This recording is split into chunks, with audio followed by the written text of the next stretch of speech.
कोलकाता के salt lake stadium में Messi के इवेंट के दौरान हुए विवाद के बाद एक और बड़ा मामला सामने आया है, जहां भारतीय क्रिकेट टीम के पूर्व कप्तान और बंगाल क्रिकेट एसोसिएशन के अध्यक्ष सौरभ गांगुली ने अर्जेंटीना फैन क्लब के अध्यक्ष उत्तम साहा के खिलाफ 50 करोड़ रुपए की मानहानि का मुकदमा दर्ज किया है। दरअसल सौरभ गांगुली का आरोप है कि 13 दिसंबर को कोलकाता के सॉल्ट लेक स्टेडियम में जो विवाद हुआ, मेसी की एंट्री के बाद लोगों ने बोतलें फेंकी। इस विवाद के बाद सौरभ गांगुली का नाम जबरदस्ती सोशल मीडिया पर घसीटा गया। उनका कहना है कि मैं केवल एक गेस्ट के तौर पर वहां इन्वाइटेड था, मेरा उस इवेंट से कोई लेना देना नहीं था, लेकिन बावजूद के सोशल मीडिया पर मेरा नाम जबरदस्ती घसीटा गया और आपत्तिजनक टिप्पणियां मुझे लेकर की गई और इसके पीछे अर्जेंटीना फैन क्लब के अध्यक्ष उत्तम साहा का नाम है। अब इसी को लेकर सौरभ गांगुली ने 50 करोड़ रुपए का मुकदमा दायर कर दिया है। क्या कुछ पूरा मामला है? अर्जेंटीना फैन क्लब के अध्यक्ष उत्तम साहा ने आखिर ऐसा क्या कहा जिससे भड़ककर सौरभ गांगुली ने सीधा 50 करोड़ रुपए का मुकदमा दर्ज कर दिया और उनसे माफी मांगने को भी कहा। दरअसल ये पूरा मामला मेसी के भारत दौरे को लेकर है। Argentina world champion footballer Messi Bharat के 3 दिवसीय दौरे पर थे और इस दौरान सबसे पहले 13 दिसंबर को वो कोलकाता के सॉल्ट लेक स्टेडियम पहुंचे थे।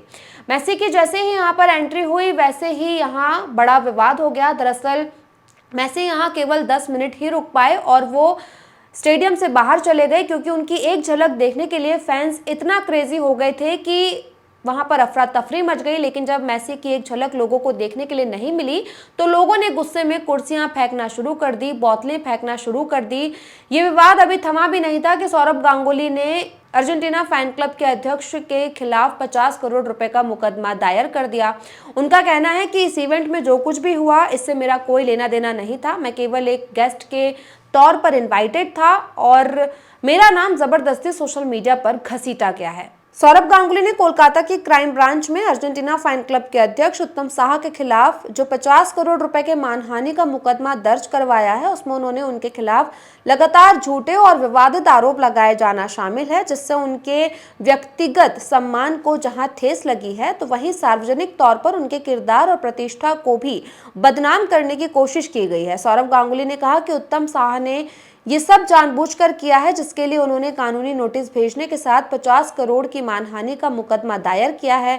गांगुली ने साथ ही यह भी कहा कि वो सॉल्ट लेक स्टेडियम में हुए इवेंट में एक गेस्ट के तौर पर पहुंचे थे, जिसमें उनका मेसी के कार्यक्रम से कोई संबंध नहीं था। सौरभ गांगुली द्वारा दायर किए गए इस मुकदमे के बाद अब सभी की नजरें मामले की सुनवाई पर टिकी हुई हैं। तो लियोनेल मेसी भारत आए, लेकिन जहां 3 दिवसीय दौरे पर उनकी कई तस्वीरें सोशल मीडिया पर वायरल हुई। कहीं वो शिव की आराधना करते नजर आए तो कहीं कोलकाता स्टेडियम में वो पहुंचे। कई बड़े सेलिब्रिटीज से भी वो मिले। किंग खान, करीना कपूर जैसे सेलेब्स से मेसी ने मुलाकात की। लेकिन कोलकाता स्टेडियम में जब उनकी पहली एंट्री हुई तो इतना बड़ा बवाल हुआ जिसकी चर्चाएं अब तक चल रही हैं और इसी को लेकर अब सौरभ गांगुली ने भी हस्तक्षेप किया है। उनके खिलाफ सोशल मीडिया पर जो टिप्पणियां की गई थी उसके खिलाफ उन्होंने 50 करोड़ रुपए का मुकदमा दायर किया है। दरअसल अर्जेंटीना फैन क्लब के अध्यक्ष उत्तम साहा ने कहा था कि सौरभ गांगुली इस पूरे मामले के पीछे मुख्य आरोपी हैं, क्योंकि तैयारियां कोई और कर रहा था लेकिन उनको इशारा जो है वो कोई और कर रहा था और उनका इशारा इसको लेकर सौरभ गांगुली पर था। लेकिन अब सौरभ गांगुली ने इसको लेकर 50 करोड़ रुपए की मानहानि का मुकदमा तो दर्ज किया ही है, साथ ही उनसे माफी मांगने की भी बात कही है। अब इस पूरे मामले पर आपकी क्या कुछ राय है, हमें कॉमेंट करके बताइएगा। साथ ही अगर ये वीडियो अच्छा लगा तो लाइक और शेयर भी कीजिएगा।